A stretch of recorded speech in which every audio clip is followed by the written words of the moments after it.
একটু বৃষ্টি বাদলা হইলে আমাদের রাস্তায় মনে করেন পানি জমে যায়। লাইটের কোনো ব্যবস্থা নাই, ড্রেনেজের কোনো ব্যবস্থা নাই। খানাখন্দে ভরা সড়কে হেলে দুলে চলছে যানবাহন। সড়কের পাশে স্তূপ করে রাখা হয়েছে ময়লা। এই চিত্র লক্ষ্মীপুরের রামগঞ্জ পৌরসভার। 1991 সালে প্রতিষ্ঠিত হয় পৌরসভাটি। 2004 সালে প্রথম শ্রেণীতে উন্নীত করা হলেও বাড়েনি নাগরিক সুবিধা। পৌরসভার বেশিরভাগ সড়কের ইটের খোয়া উঠে সৃষ্টি হয়েছে ছোট বড় গর্ত। ড্রেনেজ ব্যবস্থা না থাকায় সামান্য বৃষ্টিতেই সৃষ্টি হয় জলাবদ্ধতা।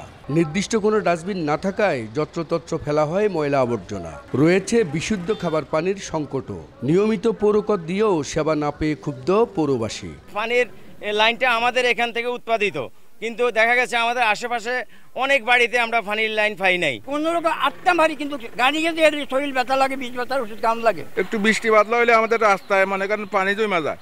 নৌকার মতো চলতে হয়, আমাদেরকে রিক্সা টেম্পুতে চলতে হয়। এখানে লাইটের কোনো ব্যবস্থা নাই, ড্রেনেজের কোনো ব্যবস্থা নাই। পৌর কর্তৃপক্ষ বলছে নাগরিক সুবিধা বাড়াতে হাতে নেওয়া হয়েছে বেশ কিছু প্রকল্প। মূল যে রাস্তা এটি রোডস ডিপার্টমেন্টের পক্ষ থেকে অলরেডি এস্টিমেট করে টেন্ডারের জন্য প্রক্রিয়াধীন।